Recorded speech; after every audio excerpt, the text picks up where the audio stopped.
Hey guys, welcome back. Today I'm going to be going over different biomechanics to get the most out of your lunges. A lot of people don't know this, but the lunges are meant to primarily be a glute focused exercise. I ask people where they feel lunges and usually they say their quads. This is because there are two different variations of the lunge, a quad dominant lunge and a glute focused lunge. A quad dominant lunge will have the torso perpendicular to the floor, but a glute focused lunge will have the torso angled forward, thus placing your hips in more flexion.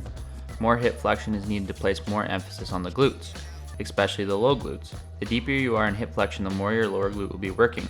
As you ascend up in the lunge, there is less and less resistance placed on the lower glute. More of the resistance will be placed to the mid to upper glute as you stand up and lock out at the top of the rep. The walking lunge is superior to any stationary lunge because the walking lunge allows you to push up and forward, allowing for more glute activation.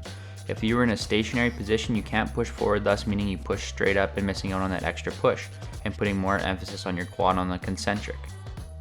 A perfect walking lunge will look like this. Start with your shoulders pinned back. Be careful to never lose that tightness in the upper back throughout the whole set. Your step length will vary from person to person, but it should remain a comfortable distance where you have balance and you can feel your glute and hamstring stretch out. Put all your weight on your front leg. You can think of the back leg in a lunge as a kickstand with barely any weight on it. Your knee should be about hip width, keeping your hips square. If you step too close towards the midline, you'll get some knee valgus and causing potential knee pain.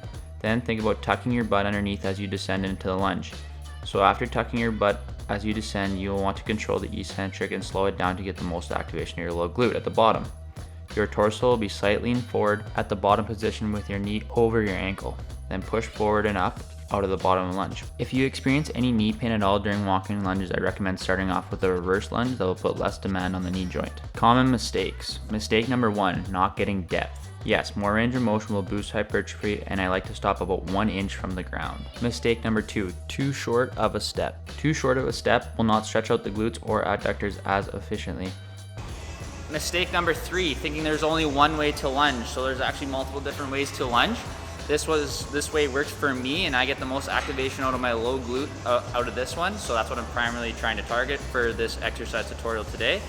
There might be a little different step width for you that might hit a little bit better for you, right? So I'm not gonna say this is the only way, but do these with intent and don't just go through the motions when doing walking lunges, right? One single leg exercise should be implemented in your workout routine at least once per week. This addresses imbalances in between legs and definitely strengthens the stability and the coordination on a single leg, right? That's gonna have a lot of transfer over into your squats and your deadlifts. Thank you guys so much for watching. If you guys have any questions or concerns, you can leave it in the comment section below, but that's gonna be it for today, guys. Make sure you smash that like button and subscribe. Catch you guys later.